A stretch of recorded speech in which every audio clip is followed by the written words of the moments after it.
الله الرحمن الرحيم الحمد لله رب العالمين الرحمن الرحيم مالك يوم الدين إياك نعبد وإياك نستعين اهدنا الصراط المستقيم صراط الذين أنعمت عليهم غير المغضوب عليهم ولا الضالين. Amen.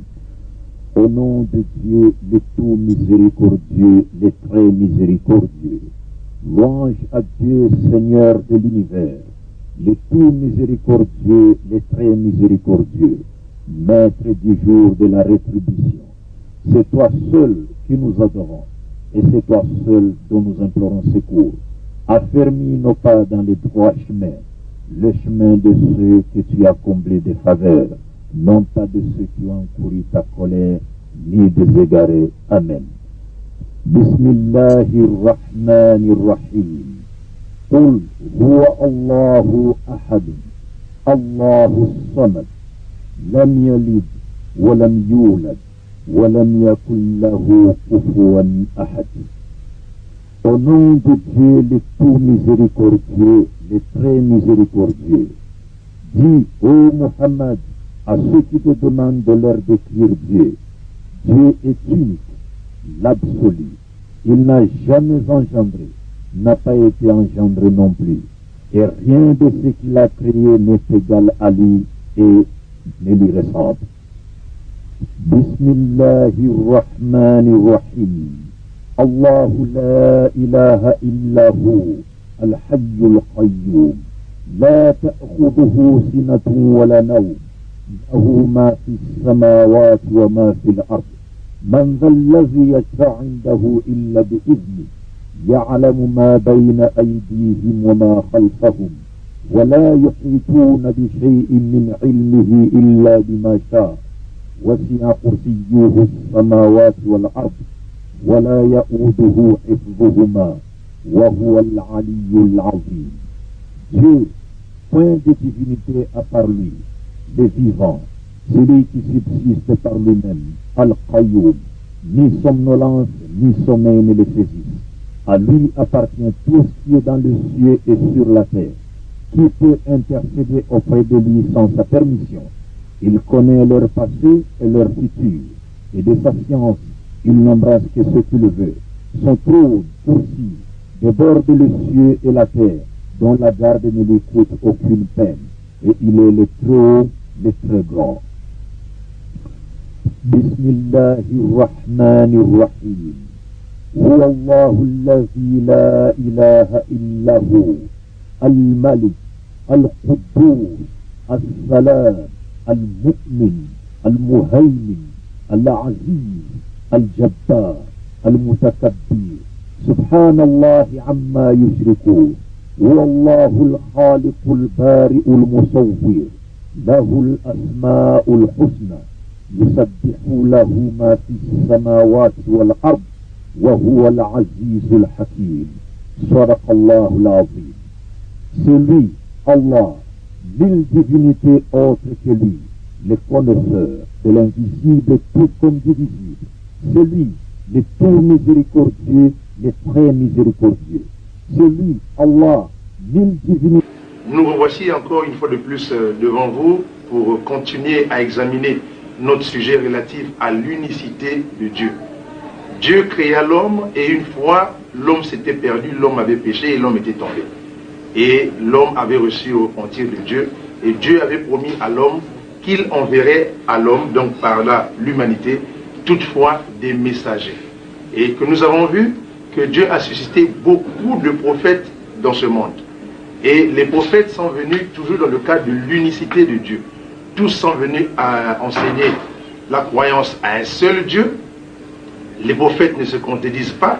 Les écritures antérieures comme postérieures se complètent.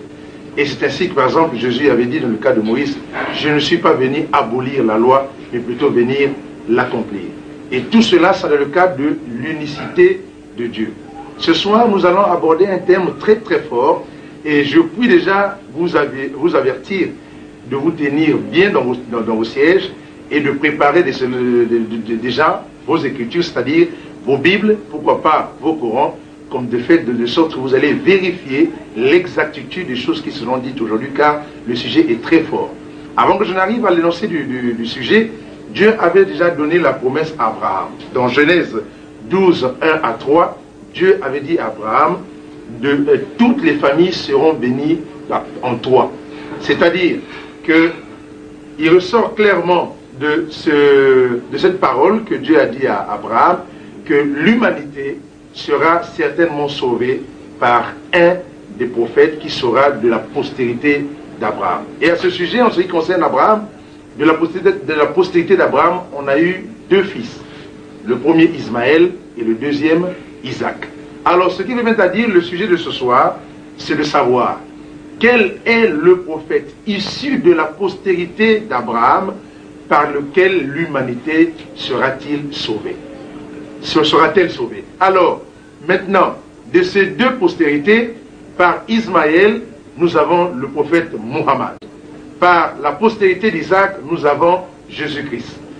Dieu va parler, Mohammed va parler, Jésus va parler. Nous allons vérifier cela sur la base coranique et biblique pour savoir qui de Mohammed et de Jésus-Christ est l'envoyé de Dieu à l'humanité tout entière. En un mot, de qui est le salut. Car nous avons vu par les Écritures antérieures que beaucoup de prophètes ont été suscités, mais chacun a été suscité selon un peuple ou selon une communauté. Alors nous allons maintenant savoir ce soir lequel qui a reçu la mission de Dieu pour sauver l'humanité tout entière. C'est pour ça que je vous ai dit, alors c'est pas pour fausser la foi de qui que ce soit, préparez-vous, c'est le poids des arguments, le choc de versets, nous démarrons l'émission. Bonsoir tout le monde. Bonsoir. Alors la parole vous est accordée, Cheikh Abdelmadid, pour nous disserter ce sujet. Merci beaucoup pour la parole. Tout d'abord, je commencerai par rendre louange à Dieu, le maître de l'univers, et implorer sa grâce et sa miséricorde et ses bénédictions sur son vénéré messager Mohammed, sur sa famille, ainsi que sur tout véritable messager de Dieu envoyé sur terre, dans le but de tirer son peuple respectif des ténèbres spirituelles vers la lumière parfaite. Pour ce qui est de la question relative au thème de ce soir, je dirais que l'exposé sur le thème lesquels de Jésus-Christ et les messagers de Dieu envoyés à l'humanité tout entière. Et de Mohammed.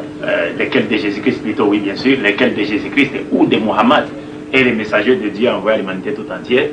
Je dirais que ce thème doit évidemment paraître très surprenant, non seulement pour les chrétiens qui savent qu'en dehors de Jésus-Christ il n'y a pas de sauveur, mais aussi et surtout pour ceux qui ne sont ni des chrétiens, ni des musulmans, et moins encore des juifs. Parce que certainement, ils se poseront la question de savoir pourquoi avoir limité les thèmes autour de deux personnes seulement, ou deux personnages, c'est-à-dire Jésus-Christ et Mohammed, alors que Dieu avait envoyé plusieurs messagers sur la terre. Tout d'abord, je commencerai par le cas des chrétiens. Personnellement ou ensemble, au nom du groupe Al-Badrou, nous demanderons aux frères chrétiens qui nous suivent en ce moment de polir d'abord les miroirs de leur cœur de la poussière des préjugés et du fanatisme avec, et de chercher plutôt, n'est-ce pas, à examiner les Écritures comme il est à l'instar des Juifs de Béret dont il est question dans Actes des Apôtres chapitre 17 verset 11, car ils sont sans ignorer que la sincérité en soi n'est pas une garantie de vérité. Cela étant, personne d'entre nous ne peut être plus éloquent que Dieu, Jésus-Christ et Mohammed. Et vous savez comme nous les musulmans que Jésus-Christ et Mohammed ont parlé de la part de Dieu. Alors s'ils ont parlé de la part de Dieu, nous ne pouvons que nous appuyer sur leur propre témoignage pour justifier, n'est-ce pas, la justesse et l'exactitude de nos réponses respectives par rapport à la question nous posée ce soir. Et pour ce qui est des gens qui ne sont ni des musulmans, ni des chrétiens, et moins encore des juifs, nous leur rappelons simplement que contrairement aux juifs et aux chrétiens, les musulmans reconnaissent évidemment que Dieu a envoyé, a suscité des messagers dans chaque nation du monde. Il a suscité des messagers dans chaque nation du monde pour appeler leurs peuples respectifs à adorer exclusivement Dieu et à s'écarter du culte et de toute forme d'adoration ou des œuvres sataniques. Mais pour les juifs, eux, croient que Dieu n'a suscité des messagers que pour les enfants d'Israël et qu'il a laissé d'autres nations suivre leur propre voie, la voie de l'égarement bien sûr. Et les chrétiens sont du même avis que les juifs. Mais ils ajoutent cependant que c'est lorsqu'arriva Jésus-Christ, que la paix de Dieu soit sur lui, que la porte pour le salut des autres nations a été ouverte. Mais l'islam nous dit, rejette cette position judéo-chrétienne en affirmant que Dieu avait suscité des messagers dans chaque nation des êtres humains. Et cela peut être confirmé dans le Coran, dans son chapitre 16, verset 36, que je vais vous lire. Dans le Coran, chapitre 16, verset 36, Dieu dit ceci. Bismillahirrahmanirrahim. وَلَقَدْ بَعَثْنَا فِي كُلِّ أُمَّةٍ رَسُولًا أَنِ اعْبُدُوا اللَّهَ وَاجْتَنِبُوا الطَّاغُوتَ فَمِنْهُمْ مَنْ هَدَى اللَّهُ وَمِنْهُمْ مَنْ حَقَّتْ عَلَيْهِ الضَّلَالَةُ فَسِيرُوا فِي الْأَرْضِ فَانظُرُوا كَيْفَ كَانَ عَاقِبَةُ الْمُكَذِّبِينَ. صدق الله العظيم. Dieu dit ceci, j'ai traduit donc les versets en français. Nous avons envoyé dans chaque communauté un messager pour leur dire: adorez Allah et écartez-vous du Taghut. Alors Allah en guida certains, mais unis qui ont choisi la voie de l'égarement. Parcourez donc la terre et regardez quelle fut la fin de ceux qui traitaient nos messagers de menteurs. Fin de citation. Donc, il ressort clairement de ce passage coranique que Dieu avait suscité des messagers dans chaque nation. Chaque nation avait reçu de la part de Dieu la visite des messagers de Dieu. Et le prophète Mohammed, que la paix de Dieu soit sur lui, d'ajouter dans un hadith, il dit que Dieu avait envoyé, et je cite, que Dieu avait envoyé au total 124 000 prophètes, dont 313 messagers de Dieu, que la paix de Dieu soit sur lui.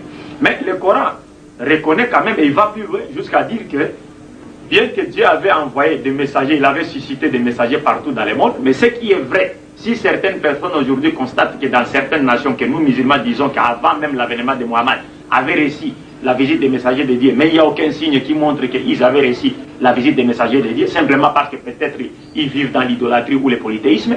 Le Coran confirme cela. Le Coran nous dit que bien que Dieu avait suscité des messagers dans chaque nation, mais après le passage de véritables messagers de Dieu, l'humanité ou la plupart de ces nations-là avaient abandonné la voie leur enseignée par les messagers de Dieu, c'est-à-dire la voie du monothéisme pur, et au détriment de l'idolâtrie et du polythéisme. Donc c'est toujours dans le même chapitre, mais cette fois-ci au verset 63, Dieu dit donc ceci, je cite, verset 63, ouais, nous y sommes.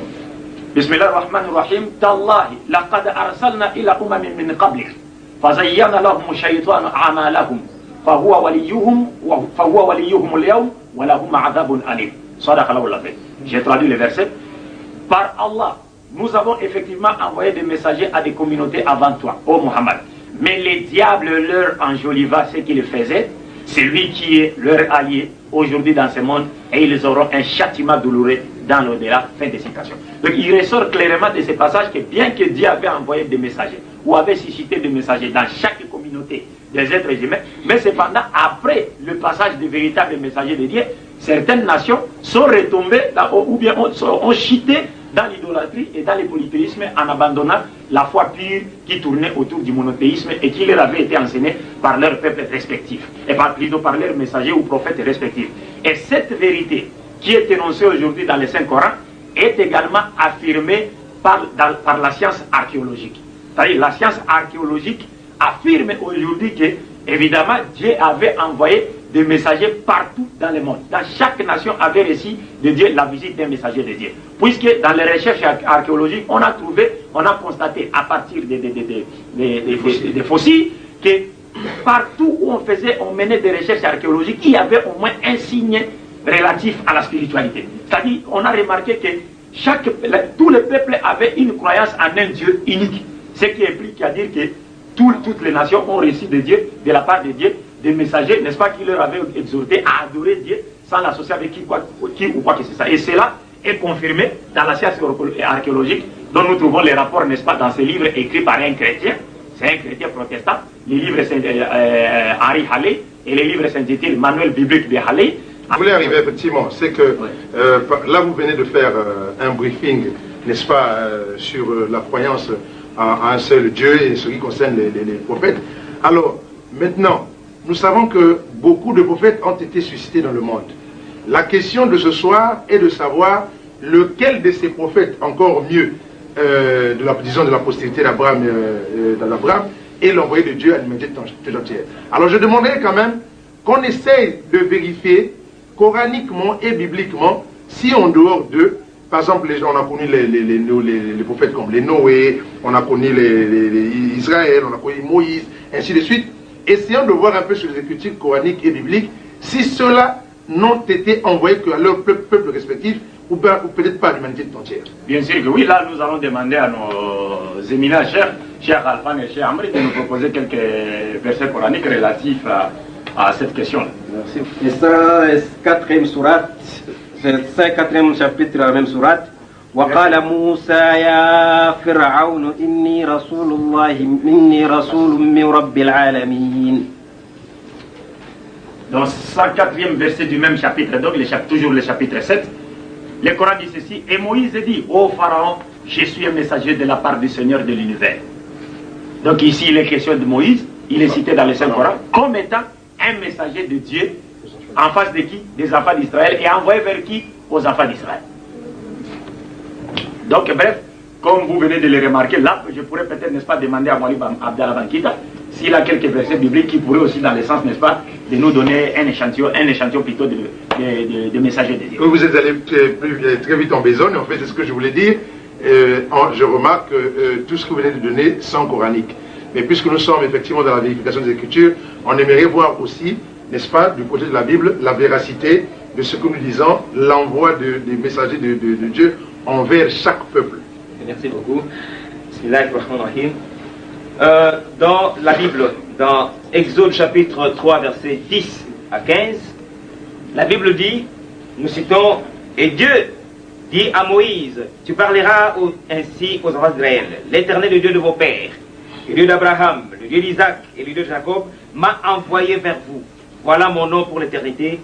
Voilà mon nom pour l'éternité. Voilà comment je veux être invoqué de génération en génération. Ça, il s'agit de qui? Ça, c'est de Moïse. Moïse a été envoyé vers les enfants d'Israël. D'abord en captivité pour les libérer de la captivité, et ensuite il était leur prophète.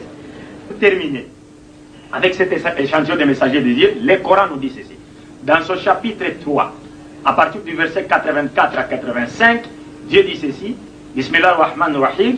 Qul آمنا بالله وما أنزل علينا وما أنزل على إبراهيم وإسماعيل وإسحاق ويعقوب والأصوات وما أوتي موسى وعيسى والنبيون من ربهم لا نفرق بين أحد من رسله ونحن له مسلمون ومن يبتغي غير الإسلام دينا فلا يقبل منه وهو في الآخرة من الخاسرين. صدق الله العظيم. J'ai traduit le verset.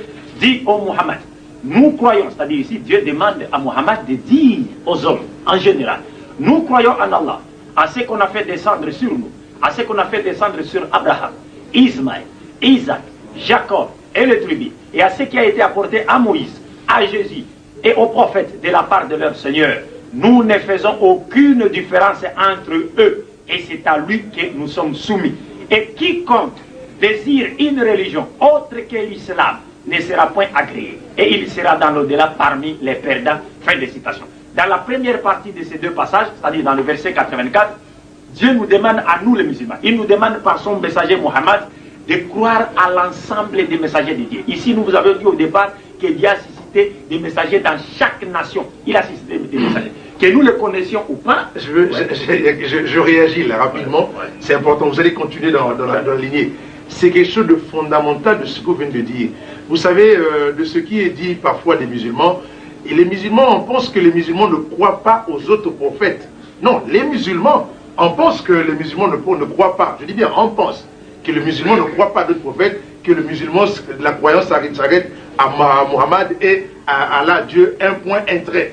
Mais aujourd'hui, je pense que vous venez d'entendre de ce verset que Dieu dit aux musulmans, et les musulmans aussi croient, acceptent tous les prophètes en ce qui concerne leur véracité. Donc, à ce sujet, ceux qui croyaient que les musulmans n'acceptaient pas les autres prophètes, aujourd'hui vous avez la preuve que les musulmans, d'abord vous avez entendu, lorsqu'on a lu le Coran, on a retrouvé plusieurs des prophètes qu'on cite, n'est-ce pas, dans la Bible comme dans le Coran. Moi, vous pouvez continuer. Oui, oui. C'est-à-dire ici, j'aimerais dire ceci, rappeler ceci. Vous m'avez entendu ici lire le 16e chapitre dans son verset 36, où Dieu nous confirme qu'il a envoyé, qu'il a suscité des messagers partout dans le monde. Et le prophète Mohammed, la paix de Dieu soit sur lui, a ajouté, ou a dit dans un de ses hadiths, que Dieu avait envoyé au total 124 000 prophètes, dont 313 messagers. Ils sont déjà 124 000 prophètes et 313 messagers. Or, en lisant d'ailleurs la Bible chrétienne, il n'y a même pas plus de 200 prophètes. Mais ici, le prophète Mohammed nous dit il y a au moins 124 000 prophètes et 313 messagers. Et nous croyons à tous ces messagers-là. sans exception. C'est ce que nous dit, c'est ce que nous demande le Coran ici, dans les chapitres que je viens de vous lire, le chapitre 3 dans son verset 84. Dieu nous demande de croire à tous les messagers de Dieu et de ne faire pas de différence entre les messagers de Dieu. Pourquoi devons-nous croire à tous les messagers de Dieu? Puisque Dieu est unique, la vérité est unique. Bien que les prophètes furent nombreux à être envoyés périodiquement sur la terre ou vers les hommes, mais ils n'ont tous été envoyés qu'avec l'unique but, celui de tirer les hommes des ténèbres spirituelles vers la lumière parfaite. Donc il n'y a pas donc de raison que nous croyons à un groupe de messagers de Dieu et que nous abstenions de croire aux autres. D'ailleurs, Dieu nous met en garde contre cela, puisqu'il dit ici dans le chapitre 4, verset 150 du Saint-Coran, je vous cite, Dieu dit ceci, verset 150 à 152, Dieu dit ceci. إن الذين يكفرون بالله ورسله ويريدون أن يفرقوا بين الله ورسله ويقولون نؤمن ببعض ونكفر ببعض ويريدون أن يتخذوا بين ذلك سبيلا أولئك هم الكافرون حقا وأعتدنا للكافرين عذابا مهينا صدق الله العظيم. J'ai traduit le verset. Dieu dit ceci. Ceux qui ne croient pas en Dieu et en ses messagers et qui veulent faire distinction entre Dieu et ses messagers et qui disent nous croyons en certains d'entre eux mais ne croyons pas en d'autres. Eux qui veulent prendre un chemin intermédiaire entre la foi et la mécréance. Le voilà le vrai mécréant et nous avons préparé pour les mécréants un châtiment avilissant que Dieu nous en garde. Fin de citation. Donc ici, qu'est-ce que Dieu veut nous dire dans ces versets du Saint-Coran? Il veut nous dire ceci. Si quelqu'un prétend croire à un messager de Dieu, mais qui par contre refuse de croire à un autre qui est venu en accomplissement ou en confirmation de ceux qui sont passés avant lui, Dieu nous montre dans l'esprit de ces versets coraniques que même sa croyance en ces messagers-là, en qui il croit, est fausse. Sa croyance n'est pas sincère. Parce que si sa croyance à ces messagers-là était sincère, il allait aussi croire à d'autres messagers qui sont venus après lui et qui ont été envoyés par le même Dieu que celui qui a envoyé les messagers qui l'ont précédé. Donc il ressort clairement du Saint-Coran que nous devons croire à tous les messagers de Dieu sans exception. Mais ce qu'il convient de signaler ici, et qui est très important, d'ailleurs j'ai oublié de vous citer un passage du Saint-Coran, je ne sais pas s'il serait important que je puisse l'ajouter. C'est-à-dire dans le Coran, dans son chapitre 4, à partir du verset 164 à 170, Dieu dit ceci, je cite, « Et il y a des messagers dont nous t'avons raconté l'histoire précédemment, et des messagers dont nous ne t'avons pas raconté l'histoire. Et Allah a parlé à Moïse de vive voix. En tant que messager, annonciateur et avertisseur, afin qu'après la venue des messagers, il n'eût pour les gens point d'argument devant Allah. Allah est puissant et sage. Mais Allah témoigne de ce qu'il a fait descendre vers toi, ô Muhammad, et il l'a fait descendre en toute connaissance. Et les anges en témoignent, et Allah suffit comme témoin. Ceux qui ne croient pas et qui obstruent les sentiers d'Allah s'égarent certes loin dans l'égarement. Ceux qui ne croient pas et qui pratiquent l'injustice, Allah n'est nullement disposé à leur pardonner, ni à les guider dans un chemin, autre que les chemins de l'enfer, et où ils demeureront éternellement. Et cela est facile à Allah, que Dieu nous en garde. Ô gens, le messager vous a apporté la vérité de la part de votre Seigneur, et la foi donc, cela vous sera meilleur. Et si vous ne croyez pas, qu'importe, c'est Allah qu'appartient tout ce qui est dans le ciel et sur la terre, et Allah est omniscient et sage. Fin de citation. Qu'est-ce que nous pouvons retenir de ce passage coranique? Tout d'abord, au verset 164, Dieu nous montre qu'il a cité des messagers, beaucoup de messagers, dont certains ont été cités dans le Saint-Coran, d'autres n'ont pas été cités. Puisque normalement, naturellement, le Coran n'a cité que 25 messagers de Dieu. Mais dans les traditions prophétiques, les prophètes ont confirmé déjà Dieu a envoyé 124 000 prophètes, dont 313 messagers, comme nous l'avons dit ici. Mais bien que ces messagers nous restent inconnus, mais nous croyons cependant à tous ces messagers sans exception. Et nous reconnaissons qu'ils ont été envoyés par l'unique Dieu et sont au même pied d'égalité que les autres messagers, tous les messagers de Dieu. Et dans ce même contexte-là, Dieu nous montre encore ceci, que ceux qui ne croient pas en Dieu et en ses messagers, et qui ne pratiquent pas la justice sur la terre, mais qui ne font que semer la turpitude et l'injustice sur la terre, ceux-là goûteront un grand châtiment, n'est-ce pas, de la part d'Allah. Et Allah, certes, ne guide pas les égarés ou ceux qui ne veulent pas être guidés. Mais, brièvement, au verset 70, Dieu dit ceci. Il met en garde l'humanité et leur annonce la bonne nouvelle qu'il leur apporte, n'est-ce pas, par l'entremise de son dernier des messagers, que nous disons être Muhammad. Il dit ceci, ô gens, les messagers vous ont apporté la vérité de la part de votre Seigneur, et la foi donc, cela vous sera meilleur. Et si vous ne croyez pas, qu'importe, c'est Allah qu'appartient tout ce qui est dans les cieux et sur la terre, et Allah est omniscient et sage. Encore une fois de plus dans ces versets, il ressort clairement que l'islam n'est pas une religion qui contraint, n'est-ce pas, les gens à croire de force au message du prophète Muhammad. Puisque Dieu dit, si vous ne croyez pas, qu'importe. Cela implique à dire que pour l'islam, comme le prophète Muhammad lui-même, la paix de Dieu soit sur lui, a dit, tous les hommes et les génies peuvent se rassembler et adorer Dieu et atteindre le plus grand degré de la piété, mais ils n'ajouteront ni ne retrancheront rien de la divinité de Dieu, car Dieu est Dieu avant comme après la création et nul n'est égal à lui. Et il n'a pas besoin de ces créatures pour exister. Au contraire, ce sont ces créatures qui ont besoin de lui pour exister plutôt parce que toute leur subsistance provient de qui? De Dieu qui est le maître de l'univers et le pourvoyeur par essence et par excellence. Takbir! Moualim, nous vous remercions de ce briefing que vous venez de nous faire, démontrer bibliquement et coraniquement que Dieu a suscité plusieurs messagers de par le monde et chaque messager a son peuple. D'accord, nous avons vu, mais maintenant, je vais vous donner deux écritures. Parce que le problème qui est là, le premier volet que nous venons de voir, c'était les prophètes envoyés à leur peuple. Nous voulons savoir ce soir quel est le messager envoyé à l'humanité tout entière. Parmi les messagers que vous venez de citer, j'ai remarqué que vous n'avez pas cité Muhammad, envoyé à un peuple. J'ai remarqué que vous avez cité Jésus-Christ, n'est-ce pas, envoyé aux enfants d'Israël. Alors, ce qui va me permettre, moi, parce que dans l'introduction, je l'avais dit, on doit voir de la postérité d'Abraham quel est le prophète envoyé à l'humanité tout entière. Mais entre autres, j'ai aussi une autre écriture que je vais vous proposer. Je commence par Jérémie. Donc, je suis dans Jérémie. Je vous propose la première écriture. Donc, dans Jérémie, permettez que je retrouve ce passage. Voilà, alors je vous propose la première écriture, c'est Jérémie, chapitre 1, versets 4 à 5 et 9 à 10. Écoutez ce que dit ce chapitre. Nous sommes donc dans Jérémie, verset 1, chapitre 4. Chapitre 1, versets 4 à 5. La parole de l'Éternel me fut adressée en ce mot. Avant que je ne te forme dans le ventre de ta mère, je te connaissais. Avant que tu ne sortes de son sein, je t'avais consacré. Et je t'avais établi prophète pour les nations. Ici, c'est le cas de Jérémie. Je vous donne la suite dans le verset 9 et 10. Il est dit ceci. Puis l'Éternel étendit la main et toucha ma bouche. Et l'Éternel me dit, voici que je mets mes paroles dans ta bouche. Regarde, j'établis aujourd'hui sur les nations, et contre les royaumes pour que tu arraches et que tu abattes, pour que tu fasses périr et que tu détruises, pour que tu bâtisses et que tu plantes. Ici, la première écriture que je vous donne, ça concerne le prophète Jérémie. Alors, en lisant ce passage, il est établi ici que Jérémie a été envoyé aux nations. Donc, si on parle de nations, ça veut dire le monde, par le monde. Prophète des nations, par le monde. Ça, c'est premièrement Jérémie. Mais chose que curieuse, je constate aussi vis-à-vis des chrétiens, je n'ai jamais remarqué qu'ils prennent ce passage aussi pour donner à Jérémie le même titre qu'on donnerait à Jésus en ce qui concerne les nations.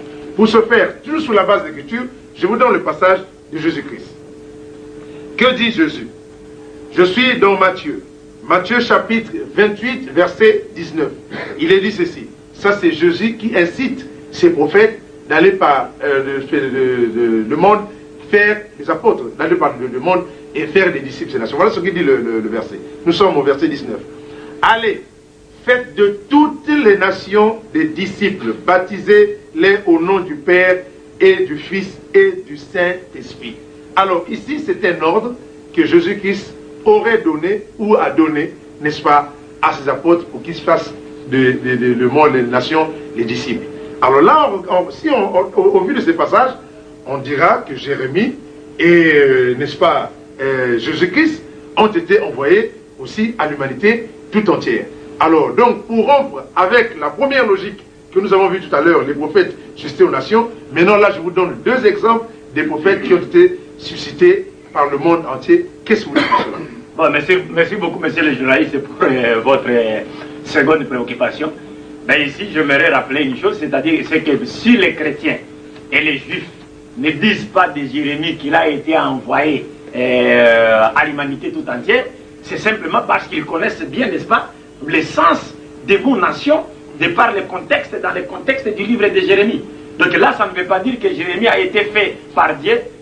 Dieu a fait de lui un prophète envoyé à l'humanité tout entière. Sinon, aujourd'hui, les chrétiens ne diront pas de Jésus-Christ, selon eux, qu'il est le messager envoyé à l'humanité tout entière. Et cela s'explique facilement sur base même de versets tirés dans les livres du prophète Jérémie lui-même, qui est la paix de Dieu soit sur lui. Mais avant de vous lire ces passages, ou de vous citer ces passages-là, je vous rappelle et je mets un accent dessus. Que ici, nous vous avions, n'est-ce pas, comme vous l'avez reconnu vous-même, donné un échantillon des prophètes et des messagers de Dieu, dont aucun d'eux, et alors aucun n'a déclaré être envoyé à l'humanité tout entière. Pas seulement aucun d'eux ne l'a fait, mais Dieu lui aussi de son côté n'a jamais dit de l'un de ses messagers qu'il a envoyé vers qui? Ou à l'humanité tout entière, ou vers tous les hommes. Non, ça n'existe pas. Aucun d'eux n'a tenu ou n'a fait une telle déclaration. Et si on voit le cas de Jérémie, là on dit l'éternel. Oui, le cas de Jérémie c'est facile, du moins pour ceux qui sont familiers à la Bible, ils peuvent voir dans Jérémie chapitre 7, verset 12 à 13. Jérémie chapitre 7, verset 12 à 13, qui nous dit ceci. Je lis rapidement. Jérémie chapitre 7, verset 12 à 13. Allez donc plutôt à mon lieu saint, à Silo, où j'avais d'abord fait demeurer mon nom, et voyez comment je l'ai traité à cause de la méchanceté de mon peuple Israël. Et maintenant, puisque vous avez commis toutes ces actions, oracle de l'Éternel, puisque je vous ai parlé, et même parlé dès le matin, et que vous n'avez pas écouté, puisque je vous ai appelé et que vous n'avez pas répondu, je traiterai la maison sur laquelle mon nom est invoqué, à laquelle vous vous confiez, et le lieu que j'ai donné à vous et à vos pères, de la même manière que j'ai traité Silo. Une fois de plus, le contexte de ces versets montre que les enseignements de Jérémie, dans le sens d'exhorter un peuple quelconque, ou les hommes à s'attacher à Dieu ou à revenir à Dieu, n'étaient exclusivement réservés qu'aux enfants d'Israël. Je peux encore citer notre passage, toujours dans Jérémie, cette fois-ci dans son chapitre 26, 5 à 6, il est dit ceci, Jérémie 5 à 6, pour écouter les paroles de mes serviteurs, les prophètes que je vous envoie, que je vous ai envoyés dès le matin et que vous n'avez pas écouté. Alors je traiterai cette maison comme Silo et je ferai de cette ville, c'est-à-dire Jérusalem, un objet de malédiction pour toutes les nations de la terre. Encore une fois de plus, vous comprenez même ce qui se passe actuellement au Moyen-Orient. Allez-vous comprendre quelque chose? Encore une fois de plus, cet enseignement est dirigé, est orienté ou est destiné aux enfants d'Israël. Même dans ce chapitre 25, puisque nous n'avons pas assez de temps pour les lire, ceux qui sont à la maison, c'est un devoir à domicile pour eux, ils peuvent justement vérifier le chapitre 25 dans son entièreté pour comprendre que Jérémie était bel et bien un prophète de Dieu aux enfants d'Israël. Mais si Dieu a dit de Jérémie qu'il a fait de lui un prophète pour les nations, ça ne veut pas dire que Dieu l'avait envoyé prêcher sa parole aux hommes de toutes les nations, toutes les tribus, toutes les langues. Non, ce n'est pas dans ce sens-là. Mais il a été fait par Dieu prophète des nations, dans le sens que Dieu avait mis sa parole prophétique en lui, laquelle parole lui permettait, n'est-ce pas, de prédire, n'est-ce pas, des événements relatifs à d'autres nations, qui concernaient que d'autres nations et de puissance surtout mondiale et qui existaient à l'époque de Jérémie. Et cela est le cas dans le chapitre 25 que je viens de proposer aux téléspectateurs qui nous suivent à ce moment. Là, ils verront,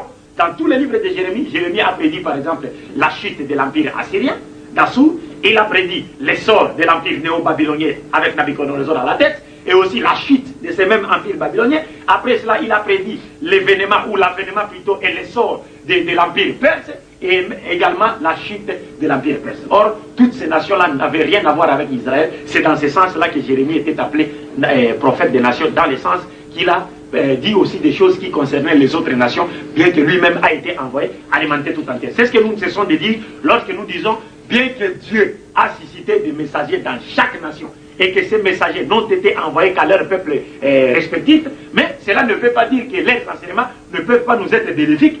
Leurs enseignements peuvent nous être bénéfiques, puisque leurs enseignements viennent de qui? De Dieu. Ils ne parlaient pas de leur propre vie. Mais dire qu'ils ont été envoyés alimenter tout entière, c'est faux et archi-faux. Ça n'existe nulle part et aucun de ces messagers n'a fait une telle déclaration.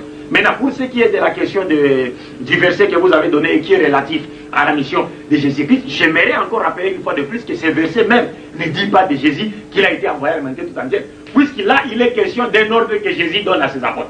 Mais il n'est pas dit ici, Jésus, lui, il est envoyé alimenter tout entière.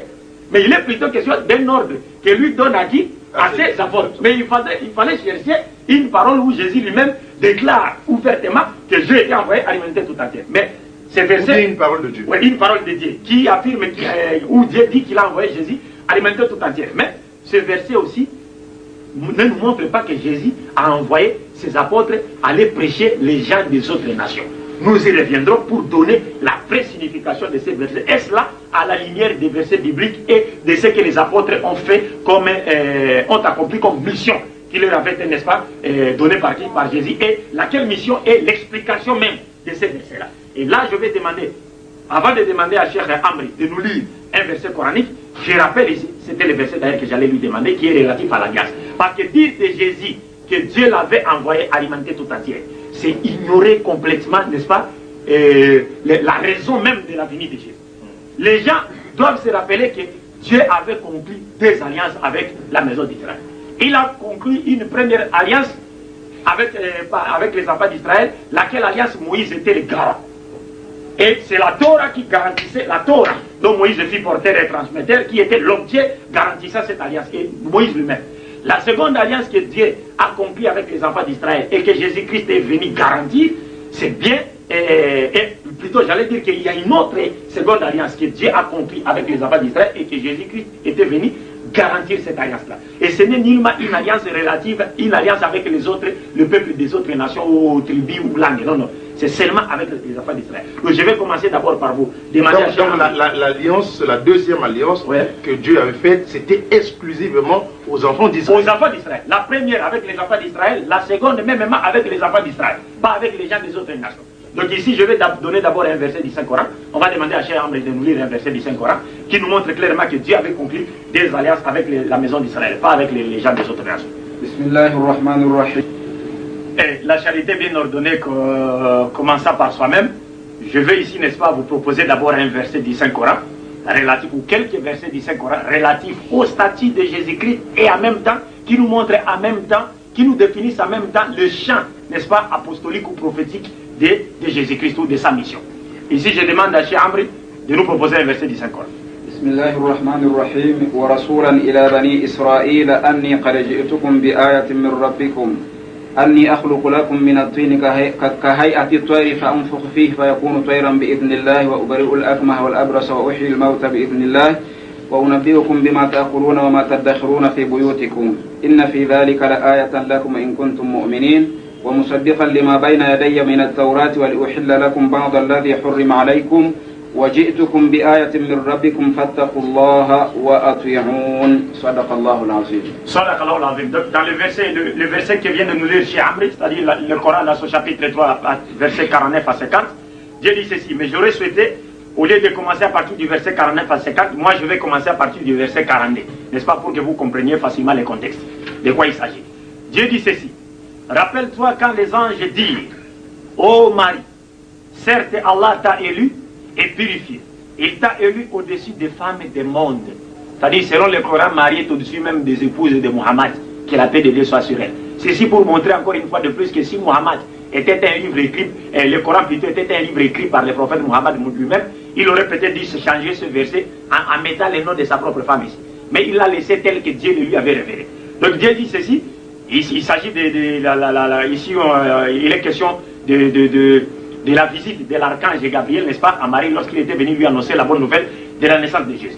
Donc, ô Marie, certes, Allah t'a élu et purifié, il t'a élu au-dessus des femmes du monde. Ô Marie, obéis à ton Seigneur, prosterne-toi et incline-toi avec ceux qui s'inclinent. Ce sont là des nouvelles de l'inconnaissable que nous te révélons. C'est-à-dire, Muhammad, la paix de Dieu soit sur lui, n'était pas là. Mais il n'a reçu de Dieu qu'une révélation pour connaître toutes ces choses-ci. Car tu n'étais pas là lorsqu'ils jetaient leur calame pour décider qui se chargerait de Marie. Tu n'étais pas là non plus lorsqu'ils se disputaient. Rappelle-toi quand les anges disent, ô Marie, voilà qu'Allah t'annonce une parole de sa part. Son nom sera Al-Masih, Issa, fils de Marie, illustre ici-bas comme dans l'au-delà, et l'un des rapprochés de Dieu. Il, Jésus, parlera aux hommes dans les berceaux et en son âge mûr, et il sera du nombre des gens de bien. Puisque selon le Coran, le premier miracle qu'avait accompli Dieu par Jésus-Christ, c'était, il a fait parler Jésus au berceau, où Jésus a parlé dès les berceaux. C'est pas comme dans la Bible. C'est-à-dire, son premier miracle était à l'âge de 30 ans, il a transformé l'eau en vin pour enivrer les gens. C'est qu'un prophète, selon le Coran, ne peut pas faire. Donc, le verset 45 nous dit ceci. Elle dit, Marie donc, elle répondit à l'ange, lorsque l'ange lui annonce la nouvelle de la naissance de Jésus, Marie répondit, Seigneur, comment aurais-je un enfant alors qu'aucun homme ne m'a touché? C'est ainsi, dit l'ange, Allah crée ce qu'il veut. quand il décide d'une chose, il lui dit seulement soit, et elle l'est aussitôt. Et Allah lui enseignera l'écriture, c'est-à-dire Dieu enseignera à Jésus l'écriture, la sagesse, la Torah et l'évangile. Vous remarquerez que dans la Bible, Jésus n'a appris la Torah chez personne. Il connaissait la Torah dès sa naissance, il connaissait la Torah. De par la puissance de qui? La puissance de Dieu. Et il sera le messager aux enfants d'Israël. Je le souligne bien et je mets un accent avec force. Ici, le Coran nous dit que Jésus ne sera messager qu'aux enfants d'Israël. C'est-à-dire, lorsque Dieu avait envoyé l'archange Gabriel annoncer la bonne nouvelle de la naissance de Jésus à Marie, l'ange lui avait laissé clairement entendre que Jésus ne sera qu'un messager aux enfants d'Israël et non à l'humanité tout entière. Et il leur dira, qu'est-ce qu'il dira aux enfants d'Israël? En vérité, je viens à vous avec un signe de la part de votre Seigneur pour vous. Je forme de la glaise comme la figure d'un oiseau, puis je souffle dedans et par la permission d'Allah, cela devient un oiseau. Ce miracle n'a pas été cité dans la Bible. Et c'est avec raison puisque la Bible est dans Jean chapitre 20, verset 30 et aussi dans Jean chapitre 21, verset 25, la Bible elle-même nous dit Jésus a accompli d'autres miracles qui ne sont pas cités dans ces livres. Et qu'est-ce qui pourrait empêcher que les miracles cités dans les 5 Corans ici ne soient pas cités dans la Bible? Donc cette question posée à vos pasteurs ou à peu près. Jésus continue en disant, et je guéris l'aveugle-né et le lépreux, et je ressuscite les morts par la permission d'Allah. Il ne le faisait pas par son propre pouvoir, mais plutôt par le pouvoir de qui? De Dieu, comme cela est témoigné dans Actes des Apôtres, chapitre 2, verset 22, et Jésus-Christ lui-même le confirme dans Jean chapitre 5, verset 30, où il dit, je ne fais rien de moi-même selon ce que j'attends. Et les chrétiens sont sans ignorer que Jésus disait tout le temps, tout pouvoir m'a été donné. Mais le pouvoir lui a été donné par qui? On ne donne pas à Dieu le pouvoir, mais on ne donne qu'à celui qui n'en a pas. Mais Dieu, lui, est pouvoir. Il n'a même pas de pouvoir, mais il est pouvoir. Jésus continue en disant, et je vous apprends ce que vous mangez et ce que vous amassez dans vos maisons. Voilà bien là un signe pour vous, si vous êtes croyants. Et au verset 50, Jésus d'ajouter, et je confirme ce qu'il y a dans la Torah, révélé avant moi. Le Coran nous dit ici que Jésus était venu confirmer la Torah. Et cela est également reconnu dans la Bible. Dans Matthieu chapitre 5, verset 17 à 20, brièvement, Jésus s'adressant aux scribes et aux pharisiens, leur avait dit, ne pensez pas que je sois venu abolir la loi ou les prophètes. Je ne suis pas venu abolir, mais plutôt pour accomplir. Et aussi longtemps que le ciel et la terre existeront, il ne disparaîtra pas de la loi un seul iota jusqu'à ce que tout soit accompli, ou un seul trait de lettre jusqu'à ce que tout soit réalisé. Vous pouvez le lire jusqu'au verset 20. Donc Matthieu chapitre 5, verset 17 à 20.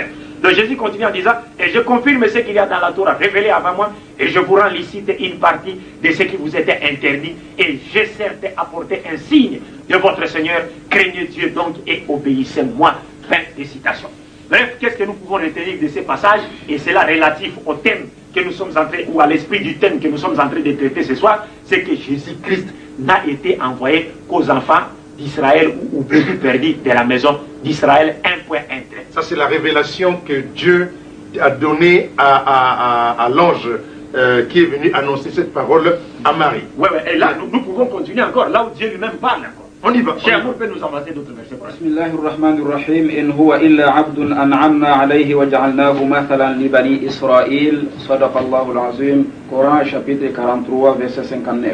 Donc là, il est dans le Coran chapitre 43 verset 59 où Dieu dit ceci, je cite, il dit, Jésus, n'était qu'un serviteur que nous avions comblé de bienfaits et que nous avions désigné en exemple aux enfants d'Israël. C'est-à-dire que nous avions désigné comme prophète et messager pour les enfants d'Israël. Un point, un trait. Là, c'est Dieu qui parle. Ici, c'est Dieu qui parle. Ok. Est-ce que les chefs peuvent nous proposer un autre verset? Nous sommes dans la vérification des Écritures. Là, c'est le Coran qui parle. On y va. 61 surat verset 6. وإذ قال عيسى ابن مريم يا بني إسرائيل إني رسول الله إليكم مصدقا لما بين يدي من التوراة ومبشرا برسول يأتي من بعد اسمه أحمد فلما جاءهم بالبينات قالوا هذا سحر مبين صدق الله العظيم. صدق الله العظيم. Dieu a dit la vérité. Coran chapitre 61 verset 6. Donc les versets qui viennent de lire chez Khalfan. Dieu dit ceci. Et Dieu dit, il rappelle au prophète Mohammed, il dit au prophète, rappelle-toi, quand Jésus était sur la terre, qu'est-ce qu'il avait enseigné? Qu'est-ce que Jésus lui-même avait dit quand il était sur cette terre des humains? Il a dit ceci. Le verset nous dit, je cite, et quand Jésus, fils de Marie, dit, ô enfants d'Israël, il n'a jamais dit, ô les hommes de toute la terre, ô l'humanité tout entière, je m'adresse à vous. Non, il dit, ô enfants d'Israël, je suis vraiment le messager d'Allah envoyé à vous. Je suis vraiment le messager de Dieu envoyé à vous. Pas à d'autres, mais à vous. confirmateur de ce qui dans la Torah est antérieur à moi, comme je l'avais dit ici. Il est venu confirmer ce qui était dans la Torah. Et annonciateur d'un messager à venir après moi, dont le nom sera Ahmad ou Muhammad. Puis quand celui-ci vint à eux avec des preuves évidentes, il dit, c'est là une magie manifeste. Fin de citation. Takbir. Ce que nous pouvons retenir de ces passages coraniques, c'est que Jésus-Christ lui-même a parlé. Et il a confirmé avoir été envoyé aux enfants d'Israël. Oui, avant d'aller toujours à la suite, j'aimerais, j'ai retenu quelque chose. Oui. Jésus, dans le Coran, a parlé de la venue de Muhammad. Est-ce que on peut avoir, par exemple, aussi ce genre pas de parole, mais de prophétie aussi, de la venue, par exemple, de Muhammad dans la Bible? Parce que ça sera un de nos prochains thèmes, n'est-ce pas? Est-ce qu'on peut l'avoir, moi? Oui, mais bien sûr que oui, bien sûr que oui. Ici, je vais rappeler aux chrétiens qui pensent que Muhammad, de la paix de Dieu soit sur lui, n'a pas été cité dans l'erreur, et plutôt dans la Bible, qui sont grandement dans l'erreur. Et ces chrétiens oublient que les Juifs également disent de Jésus qu'il n'a pas été cité dans l'Ancien Testament. Mais pourtant, Jésus-Christ a été bel et bien cité dans l'Ancien Testament, même si son nom ne se retrouve pas nommément cité, hein, comme il est le cas du nom de Muhammad dans nos Bibles actuelles, puisque vous allez vous rappeler qu'il y a plusieurs documents que l'Église catholique et les Juifs eux-mêmes ont commencé par mettre de côté. L'Église catholique est venue, leur avait emboîté les pas, en mettant aussi certains documents de côté, des documents dont certains passages citaient nommément les noms de notre vénéré prophète Muhammad. Mais dans le cas de la Bible actuelle, dans sa forme actuelle. Oui, dans sa forme actuelle, Muhammad est là, il y a des versets noirs et sur le blanc qui annoncent l'avènement du saint prophète Muhammad. Pas non cité, mais en termes de prophétie. En termes de prophétie. D'accord. Et cela ne peut pas étonner par les chrétiens, puisque si les chrétiens disent que la Bible a parlé des États-Unis d'Amérique, de la guerre d'Iran, Irak et ainsi de suite, pourquoi ne pas parler de Muhammad? Alors, donc on donne dans ce cas donc promesse à nos chers téléspectateurs auditeurs. Le prochain sujet qu'on vous propose, c'est Muhammad, que la paix de Dieu soit sur lui. Est-il dans la Bible ou est dans la Bible? Et on verra cela avec nos moyens ici. Démonstration à l'appui sur la base des versets coraniques et bibliques. Nous continuons. 5e sourate, verset 72. لقد كفر الذين قالوا إن الله هو المسيح ابن مريم وقال المسيح يا بني إسرائيل اعبدوا الله ربي وربكم إنه من يشرك بالله فقد حرم الله عليه الجنة ومأواه النار وما للظالمين من أنصار صدق الله العظيم. صدق الله العظيم. Ici, Cheikh Al-Fani vient de nous lire le 72e chapitre du verset plutôt du 5e chapitre du Saint-Coran, Surat Al-Maïda, où Dieu dit ceci, je cite, ce sont certes des mécréants, ceux qui disent en vérité, Allah c'est le Messie, fils de Marie. C'est-à-dire que Jésus, ceux qui disent de Jésus qu'il est Dieu, selon le Coran, ce sont des mécréants. Ce sont des gens égarés du droit chemin. D'ailleurs, il y a certaines personnes, nous avons ici à traiter le thème de la rédemption. Il y a certaines personnes qui pensent que pour que l'humanité soit sauvée, Dieu était venu sous la forme humaine ici, se faire tuer afin qu'au travers de la croyance à sa mort, les gens obtiennent le pardon des péchés et reçoivent la vie éternelle. Je voulais vous aider là, Moualim. Un téléspectateur m'a posé une question très intelligente qui dit ceci. Nous avons déjà traité ce sujet, c'est une question en passant. Il me dit, monsieur le journaliste, considérant que Jésus soit Dieu, venu en chair, est-ce que Dieu viendrait-il pour mourir? Parce que le problème de la venue, c'était venir sauver le peuple. Sauver le peuple par rapport à qui? Par rapport à Satan. Par rapport à quoi? Par rapport, n'est-ce pas, au péché que les gens étaient en train de commettre. Est-ce que pour cela, pour ces deux solutions, il fallait que Dieu vienne mourir? C'est une question comme ça qui m'a été posée par un téléspectateur. Non, vous savez que c'est l'absurdité, n'est-ce pas? Il n'est même pas nécessaire que nous puissions nous servir d'un microscope pour constater, n'est-ce pas, l'absurdité de cette doctrine. Parce que vous comprenez, si le menuisier ne peut pas se transformer en une table cassée pour comprendre les chocs de la table, pourquoi Dieu lui se permettra, n'est-ce pas, de se transformer en un être humain pour comprendre les problèmes de l'homme? Nous disons de la théorie de la rédemption, c'est une théorie qui rabaisse même Dieu, puisque cette théorie fait croire que le créateur de la mort peut se laisser massacrer par l'œuvre de sa création. Donc Dieu est venu, il est mort, il a été enterré quelque part, il a une tombe quelque part où les gens vont en pèlerinage visiter cette tombe au moment où la créature de Dieu qui est le diable et qui est entré, qui continue à égarer ses créatures sur la terre, n'a pas une tombe sur toute la surface de la terre. Comment accepter ça? Mais c'est une doctrine qui ne peut être inspirée que par le diable. Donc ici je continue, verset 72, donc Dieu dit, ce sont certes des mécréants ceux qui disent en vérité Allah c'est le Messie, fils de Marie.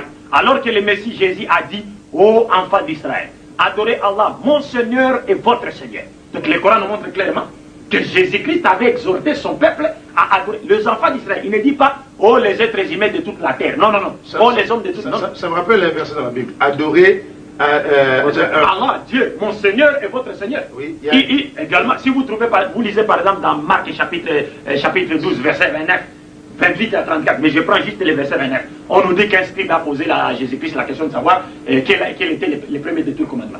Jésus, il a répondu, et il a attiré, avant de répondre, il a attiré l'attention de tout le peuple d'Israël qui était là, qui constituait, n'est-ce pas, son assistance, son auditoire. Et il a dit, écoute Israël, le Seigneur, notre Dieu, est l'unique Seigneur. Tu aimeras le Seigneur, ton Dieu, de tout ton cœur, de toute ta pensée, de toute ta force, de toute ton âme. Et tu aimeras ton prochain comme toi-même. Il n'y a pas de plus grand commandement que celui-là. Et dans Jean chapitre 20, verset 17, Jésus-Christ, la paix de Dieu soit sur lui, dira encore à Marie de Magdala, ne me retiens pas, quand je ne suis pas encore monté vers le Père, mais va trouver mes frères, c'est-à-dire ses apôtres, et dis-leur que je monte vers mon Père, qui est votre Père, et vers mon Dieu, qui est votre Dieu. Takbir! Le Coran ne fait que rappeler aux chrétiens la ligne de conduite qui leur avait été tracée par Dieu au travers de son messager, n'est-ce pas, Jésus-Christ. Donc ici, Jésus dit, ô enfants d'Israël, adorez Allah mon Seigneur et votre Seigneur. Quiconque associe à Allah d'autres divinités, Allah lui interdit le paradis. Et son refuge sera le feu. Et pour les injustes, pas de secoureur. Fin de citation. Pour les injustes, pas de secoureur, puisque Dieu vous a créé dans le but de l'adorer, de lui rendre un culte exclusif sur la terre. Et lui, il continue, n'est-ce pas, à assumer ses responsabilités, à engager, à respecter ses devoirs vis-à-vis des hommes. Il vous fait prévoir sa pluie, il fait lever son soleil, ainsi de suite. Il vous assiste, il vous donne la subsistance. Mais cependant, vous, de votre côté, vous avez déjà fait quoi? Aboli les contrats. Est-ce que vous comprenez? En faisant quoi? En adorant la créature au lieu du Créateur qui est béni éternellement. Bien, mais dans la démonstration des Écritures, là nous venons de voir le statut de Jésus relatif à sa mission, n'est-ce pas, par rapport aux enfants d'Israël, et cela sur la base des écrits coraniques. Maintenant, pour équilibrer les choses, est-ce qu'on peut avoir les mêmes genres de passages, les mêmes genres de confirmations, dits de Dieu et de Jésus-Christ, par rapport à ce que nous venons d'entendre coraniquement, relatif à sa mission et, n'est-ce pas, à son peuple? Bien sûr que oui, puisque dans mon introduction, j'avais dit ici que Jésus avait prêché, Mohammed également avait prêché, et ils ont parlé de la part de Dieu, si cela est vrai. Donc nous, pour justifier, n'est-ce pas, l'exactitude de nos réponses respectives ou nos positions respectives par rapport au thème de ce soir, nous ne devons que nous appuyer sur leur propre témoignage. Okay. Et si j'ai commencé dans les 5 Corans, maintenant nous allons aller dans la Bible comme vous nous demandez de le faire. Mais avant cela, j'aimerais aussi rappeler une chose aux chrétiens, particulièrement aux chrétiens. Ceux qui pensent que Jésus-Christ a été envoyé à l'humanité tout entière, sont dans l'erreur. Pourquoi? Puisqu'ils ignorent complètement le pourquoi même, la raison même de la venue de Jésus. Les chrétiens doivent se rappeler que Dieu avait conclu 2 alliances avec la maison d'Israël. Il avait conclu une première alliance avec la maison d'Israël à l'époque de Moïse. Et c'est Moïse... Les 2 alliances avec la maison d'Israël. Pas avec un autre peuple. C'est-à-dire le peuple non juif et un peuple non juif. Non israélite. Les 2 alliances, Dieu les avait conclues avec la maison d'Israël. La première alliance, il l'avait conquis avec la maison d'Israël à l'époque de Moïse. Et c'est Moïse qui était le garant de cette alliance-là. Donc par Moïse, il faut tout de suite comprendre aussi la Torah. Donc c'était la Torah qui était l'objet de cette alliance qui devrait, n'est-ce pas, montrer aux Juifs quel chemin devrait-il suivre, n'est-ce pas? Et puis Dieu, à son retour, de son côté, devrait, n'est-ce pas, continuer à respecter ses engagements. Et eux aussi devraient aussi respecter leurs engagements. La seconde alliance que Dieu avait conclue avec les enfants d'Israël, c'était bel et bien à l'époque de Jésus-Christ que la paix de Dieu soit sur lui. Donc Jésus n'était venu que pour garantir, être le garant. Il n'était que le garant de la seconde alliance que Dieu avait conclue avec la maison d'Israël, et non avec les gens des autres nations. Donc nous allons commencer d'abord par montrer cette vérité dans les 5 Corans, et puis nous parachuterons dans la Bible pour montrer aux téléspectateurs chrétiens qui nous suivent en ce moment que nous sommes justes dans ce que nous sommes en train, n'est-ce pas, de dire. Puisque vous l'avez vous-même dit ici, cette émission est établie sur une base. Nous avons comme règle ici l'attitude des Juifs dépérés. Il faut que tout soit vérifié d'après les Écritures. Okay. Ainsi, nous respectons cette ligne de conduite. Là, il était donc dans le 5e chapitre du Saint-Coran, à partir du verset 12 à 16.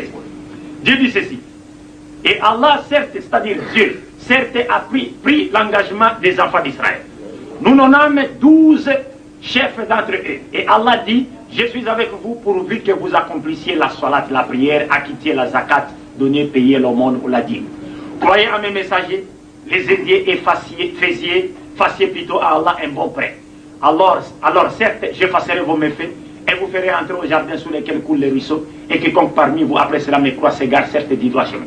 Et puis à cause de leur violation de l'engagement, c'est-à-dire ici le Coran nous montre que les Juifs avaient violé les pactes que Dieu avait conclus avec eux.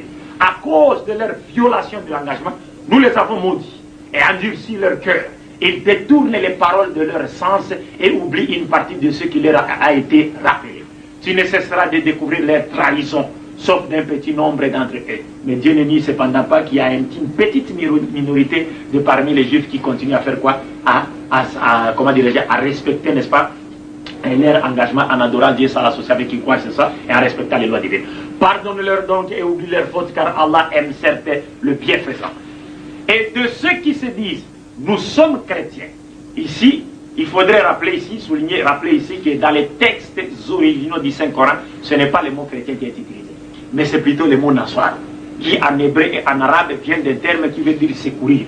Et qui secourir, donc cela était le secoureur de Jésus-Christ dans la cause de Dieu. Dieu n'a pas cité les termes des chrétiens dans les textes originaux du Saint-Coran, mais les traducteurs avaient préféré utiliser les termes chrétiens juste pour faire comprendre aux non-musulmans, en particulier les chrétiens, qu'il s'agit bien de ceux qui prétendent être les disciples de qui? De Jésus. Dieu n'a pas utilisé les termes chrétiens dans les Saint-Coran, puisque les termes chrétiens n'ont pas été donnés aux disciples de Jésus par Dieu, ni encore par Jésus et moins encore par un ange. Mais c'est un terme qui leur avait été donné par les adorateurs, les païens adorateurs de la déesse Astarte et Antioche, comme il est dit dans Actes des Apôtres, chapitre 11, verset 26. Bref, et de ceux qui disent, nous sommes chrétiens, nous avons pris leur engagement, mais ils ont oublié une partie de ce qui leur a été rappelé. Nous avons donc suscité entre eux l'inimitié et la haine jusqu'au jour de la résurrection. Et Allah les informera de ce qu'ils faisaient. Ô gens du livre, chrétiens et juifs, notre messager Mohammed vous est certes venu, vous exposant beaucoup de ce que vous cachiez du livre, et passant sur bien d'autres choses. Une lumière et un livre explicite vous sont certes venus d'Allah.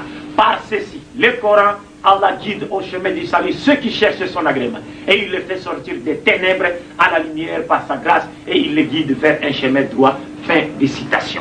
Donc là, c'est ce que dit donc, ce verset du Saint-Coran, que Dieu avait bel et bien conclu 2 alliances avec la maison d'Israël ou les enfants d'Israël. Comme je l'avais dit, la première alliance c'est Moïse qui en a été le garant, La seconde c'est Jésus-Christ qui avait été le garant.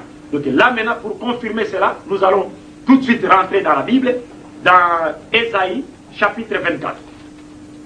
Nous sommes dans Ésaïe chapitre 24, versets 5 à 7. Pour confirmer qu'évidemment, Dieu avait conclu avec les enfants d'Israël une première alliance d'abord, qu'ils ont abolie, comme le dit le Coran, et cela sera confirmé dans la Bible. Ésaïe chapitre 24, versets 5 à 7 nous dit ceci. Je lis. La terre a été profanée par ses habitants, car ils enfreignaient les lois, altéraient les prescriptions, et les rompaient l'alliance éternelle. C'est pourquoi la malédiction dévore la terre, et ses habitants emportent la culpabilité. C'est pourquoi les habitants de la terre sont consumés, et il ne reste qu'un petit nombre d'hommes. Le vin doux est en deuil, la vigne dépérit, tous ceux qui avaient le cœur joyeux soupirent. Donc la terre dont il est question ici, c'était la terre de la Palestine. N'est-ce pas? Dieu était en train de s'adresser aux enfants d'Israël. Maintenant, dans Jérémie, chapitre 31, à partir du verset 31 à 33, je peux aller jusqu'au verset 34, Dieu dit ceci, s'agissant maintenant de la nouvelle alliance. Et en même temps, l'ancienne alliance est évoquée. Et on nous montre clairement dans ce passage que les Juifs l'avaient abolie. Voici que les jours viennent, dit Dieu, oracle de l'Éternel, où je conclurai avec la maison d'Israël et la maison de Juda une nouvelle alliance. Rappelez-vous que dans la Bible, Jésus disait à ses apôtres, voici, ça c'est le sang de la nouvelle alliance qui a été versé pour vous. Et nous avions expliqué c'est ça en disant qu'il ne s'agit pas du sang physique, mais du sang enseignement de Jésus, comme lui-même l'a dit dans Jean chapitre 6. Le sang de la nouvelle alliance. Mais quelle nouvelle alliance? Mais c'est l'alliance que Dieu avait conclue avec les enfants d'Israël, la seconde alliance, et dont Jésus-Christ était le garant. Donc on continue. Je conclurai avec la maison d'Israël, la maison de Juda, une alliance nouvelle, non comme l'alliance que je conclus avec leur père, le jour où je les ai saisis par la main pour les faire sortir du pays d'Égypte. L'alliance qu'ils ont rompue, quoique je sois leur maître, oracle de l'Éternel. Mais voici l'alliance que je conclurai avec la maison d'Israël. Après ce jour-là, oracle de l'Éternel, je mettrai ma loi au-dedans d'eux. Je l'écrirai sur leur cœur. Je serai leur Dieu et ils seront mon peuple. celui-ci n'enseignera plus son prochain, ni celui-là son frère, en disant connaissez l'Éternel, car tous me connaîtront, depuis le plus petit d'entre eux jusqu'au plus grand, oracle de l'Éternel, car je pardonnerai leurs fautes et je ne me souviendrai plus de leurs péchés. Fin des citations. Il dit, je mettrai ma loi dans leur cœur. N'est-ce pas? Ils vont suivre quoi? Mes enseignements. Cela n'est pas du tout le cas des chrétiens qui ne veulent pas la loi, qui n'aiment pas la loi de Dieu, parce qu'ils disent non, nous sommes les gens de la grâce, donc la loi pour nous n'est rien.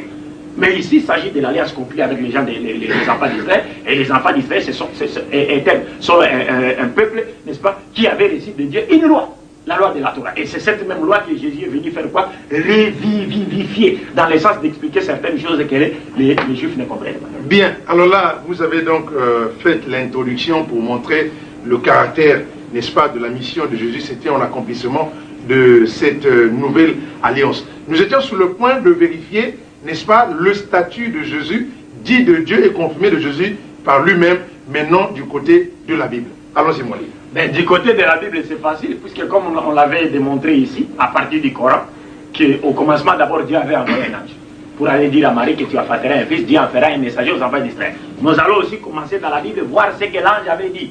Le même ange, il s'agit de l'archange Gabriel. Nous sommes dans Matthieu chapitre 1, verset 21. J'ai lu. Matthieu chapitre 1, verset 21 nous dit ceci. C'est l'ange qui parle. Là, je commence au verset 20. Comme il y pensait, voici qu'un ange du Seigneur lui apparut en songe et dit, Joseph, fils de Marie. Joseph, c'est le père nourricier de Jésus-Christ selon la Bible. Il n'est pas reconnu dans les traditions islamiques. Joseph, fils de David, ne crains pas de prendre avec toi Marie, ta femme, car l'enfant qu'elle a conçu vient du Saint-Esprit, c'est-à-dire par la puissance de Dieu. Elle, Marie, enfantera un fils, et tu lui donneras le nom de Jésus. Car c'est lui qui sauvera son peuple de ses péchés. Lui, Jésus, viendra sauver le peuple de Dieu, Israël, de son péché. Quel peuple?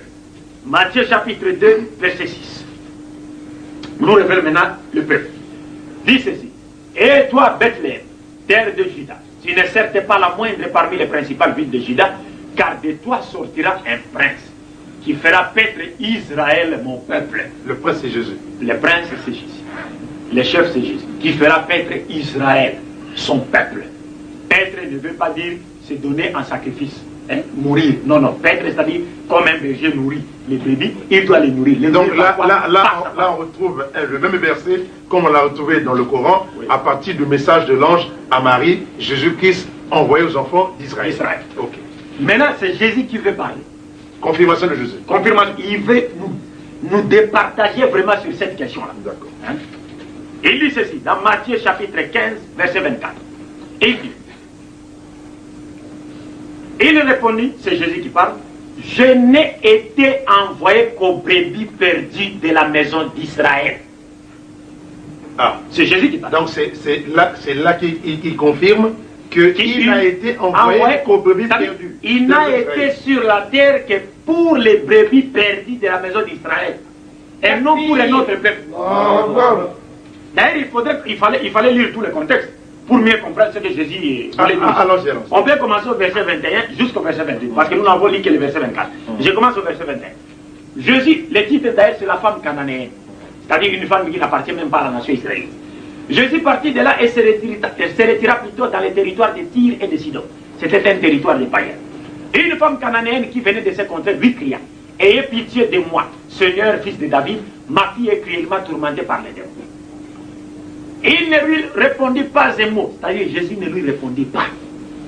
Ça, cette femme est en train de le supplier. Ayez pitié de moi, mon Seigneur, ma fille est cruellement tourmentée par les démons. La Bible nous dit, Jésus ne lui répondit pas. Alors, ses disciples s'approchèrent et lui demandèrent à Jésus, renvoie-la, car elle crie derrière nous. Les disciples demandent même à Jésus de la renvoyer. La Bible ajoute, il répondit, je n'ai été envoyé qu'aux brebis perdues de la maison d'Israël. C'est Jésus qui parle. La femme le supplie pour qu'il lui vienne en aide, qu'il l'assiste. Le disciple vient demander à Jésus de la renvoyer. Et Jésus confirme la demande de ses disciples en disant à la femme, je n'ai été envoyé qu'aux brebis perdues de la maison d'Israël. Mais je pense qu'il n'y a pas en ce moment-là, c'est comme je le disais la dernière fois, devant les paroles de l'Éternel, devant les paroles de Jésus, devant les paroles pour les prophètes, il n'y a pas autre parole qu'on peut prendre. Là, lorsqu'on lit les choses comme ça, là où Jésus dit « Je n'ai été envoyé qu'aux brebis perdus de la maison d'Israël », c'est la langue française, la langue de Molière. Il n'y a pas une autre compréhension que celle-là. On y va. Oui, c'est clair. Donc là, il continue en disant, quand il a dit, après avoir dit « Je n'ai été envoyé qu'aux brebis perdues de la maison d'Israël », la Bible ajoute en disant « Mais elle vint, c'est-à-dire la femme, s'est prosternée devant Jésus en disant « Seigneur, viens à mon secours. » Il lui répondit, Jésus lui répondit encore, « Il n'est pas bien de prendre les pains des enfants et de les jeter aux petits chiens. » Il n'est pas bien de prendre le pain des enfants et de les jeter aux petits chiens. Demandez les chrétiens qui nous suivent à ce moment, qu'ils aillent demander à leurs prêtres ou pasteurs, qui sont les chiens, qui sont les enfants, et qu'est-ce qui est le pain? En attendant qu'ils demandent, qu'est-ce que... Donnez l'explication. Mais c'est clair, les enfants ici, ce sont les enfants d'Israël, le peuple israélite. Oui. Les chiens, ce sont les nations. C'est-à-dire nous autres. Parce que tout d'abord, les chiens étaient un animal considéré comme impur par les Juifs. Est-ce que vous comprenez? Et le pain ici plutôt, c'est la parole de Dieu dont Jésus était dépositaire et transmetteur, et les miracles qui devraient accompagner ces paroles et qui étaient destinés aux enfants d'Israël. Okay. Pour les convaincre à reconnaître Jésus-Christ comme étant le Messie qui leur avait été destiné, comme cela ressort, comme nous l'avons démontré dans les Saint-Coran. Et le verset continue en disant, mais oui, oui Seigneur, dit-elle, pourtant les petits chiens mangent les miettes qui tombent de la table de leur maître.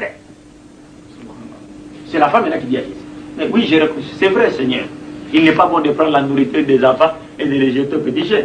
Mais il rappelle à Jésus, mais Seigneur, vous êtes sans ignorer que les petits chiens ne mangent que les miettes de pain qui tombent de la table de leur maître. Alors Jésus lui dit, d'ailleurs dans la version de Marc, dans son chapitre 7, verset 24 à 37, Jésus dira à cette femme, à cause de cette parole, va. En d'autres termes, ni t'étais cette parole, je ne t'aurais pas assisté. Alors il dit, à cause de cette parole, va, ta fille est sauvée. Maintenant ici, il dit, alors Jésus lui dit, oh femme, ta foi est grande, qu'il te soit fait comme tu le veux.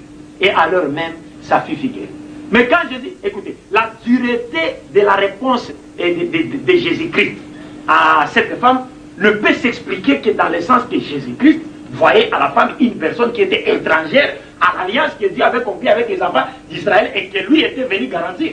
Parce qu'elle n'était pas israélite. Mais parce qu'elle n'était pas israélite. C'était une Cananéenne. Et vous êtes sans ignorer que dans l'Ancien Testament, Dieu avait ordonné même l'extermination de tous les peuples des Cananéens dans l'Ancien Testament. Et pour les chrétiens qui pensent que Jésus est Dieu, donc c'est lui qui a ordonné l'extermination du peuple cananéen. Donc il ne pouvait qu'agir de la sorte. Mais ici, dis-moi pour ce qui est du mot chien, nous ne disons pas que Jésus-Christ avait injurié cette femme. Non, loin de là. Un messager de Dieu ne peut pas injurer un être humain que le Dieu qu'il avait envoyé avait créé. Ça ne peut pas se faire. Mais c'est simplement une expression idiomatique et cela ne doit être comprise, n'est-ce pas, à la lumière des coutumes juives. Comme je l'avais dit, les chiens étaient considérés comme étant un animal impur. Alors, pour les juifs, ceux qui n'appartenaient pas à l'alliance étaient considérés comme étant impurs.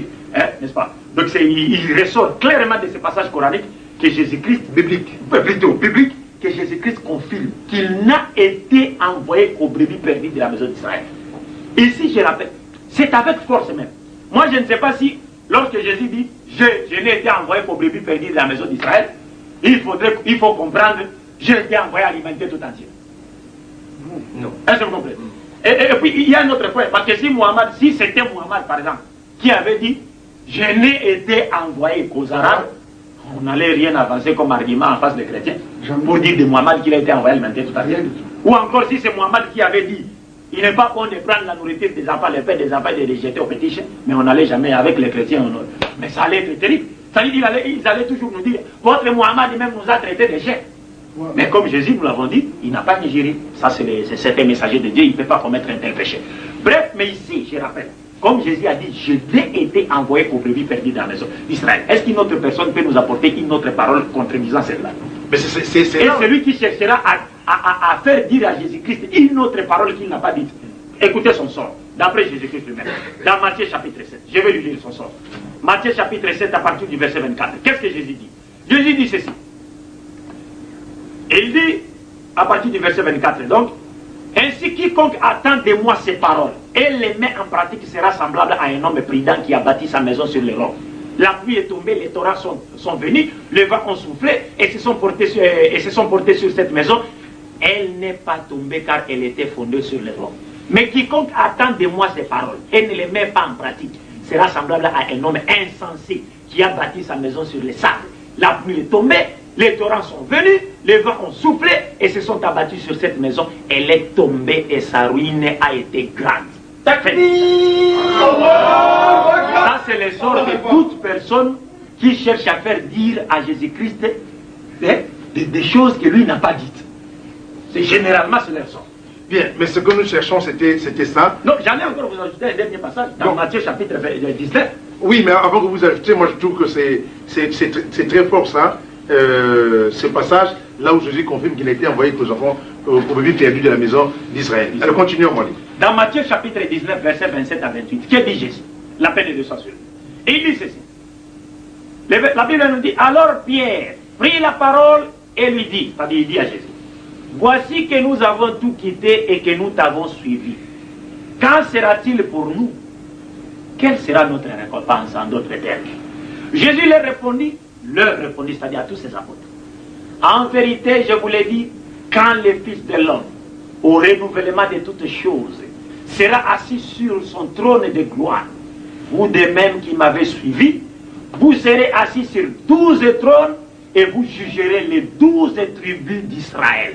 Fin de citation. Les apôtres seront assis sur 12 trônes, pas sur 13, 15, 16. Comme vous l'avez dit, il y aura des trônes qui seront réservés aux apôtres ou aux gens qui ont prétendu avoir été envoyés par Jésus-Christ aux autres nations. Non, il n'y aura que 12. Pourquoi 12? Mais c'est parce que ça reflète le chiffre 12 était symbolisme des 12 tribus de la maison d'Israël. Rappelez-vous. Donc les 12 tribus. Mais c'est relatif. Relatif à Israël. Les 12 apôtres, c'est relatif en harmonie avec les 12 tribus de la maison d'Israël. Ah, okay. Ils seront assis sur 12 trônes et ils ne seront là que pour juger les 12 tribus d'Israël. Il n'y a pas un seul trône que Jésus réservera à un prophète quelconque. Ici, je ne sais pas moi de la postérité de qui, et qui aurait été envoyé par Jésus-Christ aux autres nations. Ça n'existe pas. Il se limite là. Donc il ne jugera qu'Israël. Mais Israël, ils vont témoigner contre Israël. Et ça, c'est ce qui est pire. Et ce qui est frappant dans ces passages, c'est quoi? Et ça, c'est au jour dernier.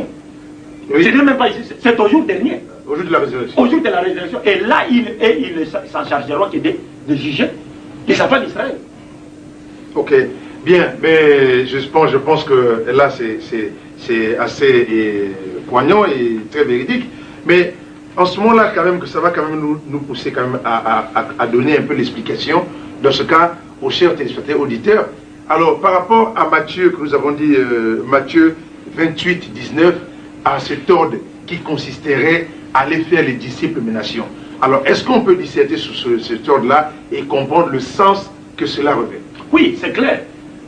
Lorsque Jésus dit dans Matthieu chapitre 28, verset 19, s'adressant à ses disciples, allez dans toutes les nations, faites des hommes des disciples, en les baptisant au nom du Père, du Fils et du Saint-Esprit. Tout d'abord, dans d'autres versions de la Bible, les termes même Père, Fils et Saint-Esprit, ça n'existe pas.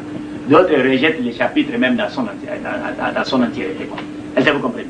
Allez dans tout le peuple, mais comme ça existe dans la Bible actuelle, et comme ça existe, et que les chrétiens l'utilisent, et par besoin d'arguments, nous servons. Parce qu'apparemment, lorsque j'en ai discuté avec plusieurs effectivement, chrétiens, c'est sous cette base qu'ils prennent cette écriture pour dire voilà l'ordre donné par Jésus pour qu'on aille prêcher, n'est-ce pas, l'évangile dans le monde entier. Oui, ils le prennent, mais tout en ignorant complètement l'essence de ces passages. Alors, donc, donnons maintenant l'explication qu'il faut. Parce qu'ici, Jésus-Christ n'était nullement en train, n'est-ce pas, de recommander ses disciples à aller au peuple des autres nations, en dehors d'Israël. Non, jamais de la vie. Et la suite même en a démontré.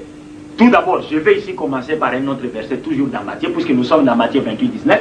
Je vous donne un autre passage dans Matthieu chapitre 10, versets 5 à 7, où c'est Jésus lui-même qui parle et qui demande à ses disciples d'aller prêcher. Mais où est-ce qu'il leur avait envoyé? Matthieu chapitre 10, versets 5 à 7. Nous lisons ceci. Tels sont les 12, encore une fois les 12, que Jésus envoya après leur avoir donné les recommandations suivantes. Notez bien. Après leur avoir donné les instructions. Ça, c'est les instructions que Jésus donne. Les instructions que Jésus donne. N'allez pas vers les païens. Interdiction. Interdiction. C'est-à-dire, n'allez pas vers les nations. Et n'entrez pas dans les villes des Samaritains. Mais allez plutôt vers les brebis perdues de la maison d'Israël. En chemin, prêchez que le royaume de cieux est proche. Guérissez les malades, ressuscitez les morts, purifiez les lépreux, chassez les démons. vous avez reçu gratuitement, donné gratuitement. N'allez pas chez les... N'allez pas chez les païens. Ça c'est Jésus qui donne l'interdiction. Mais comment? Est-ce que par n'allez pas chez les païens, devons-nous comprendre aller chez les païens? Non. C'est quel français alors? Ou alors nous parlons du charabia? Ou je ne sais pas, la langue, ce n'est pas des habitants du Mars, la planète Mars, c'est comme on imaginait certains de nos savants, des savants de ces siècles. Mais il dit, c'est les Français que nous lisons ici. N'allez pas vers les païens. N'entrez pas chez les Samaritains. Moi, je te dis, il ne faut pas aller chez moi. Toi, mais je t'interdis d'aller chez moi. Et par après, je me retourne, je vais te retrouver chez moi. Non. Mais si tu auras affaire avec moi. Bien sûr. Jésus dit, c'est une interdiction formelle. N'allez pas vers les païens. N'entrez pas dans les villes des Samaritains. Mais allez plutôt, voilà le contraire. Allez plutôt chercher les brebis perdues de la maison d'Israël. Et en allant, il leur recommande, n'est-ce pas, de leur prêcher quoi? La repentance. Alors, maintenant, par rapport à cet ordre, Jésus les demande, n'allez pas chez les païens, donc n'avez pas c'est une interdiction. Est-ce que les apôtres ont prêché les païens? Non, mais les apôtres n'ont prêché qu'aux Juifs. Ils n'ont jamais prêché aux païens. On peut le vérifier? Non, ça se trouve là dans Actes des Apôtres, chapitre 11, verset 19. Actes des Apôtres, chapitre 11, verset 19. Nous lisons ceci. Ceux qui avaient été dispersés à cause de la persécution survenue après la mort d'Étienne allèrent jusqu'en Phénicie, à Chypre et à Antioche. Ils n'annonçaient la parole à personne d'autre qu'aux Juifs. Ça, c'est les apôtres. C'est les apôtres. Les apôtres. Les apôtres.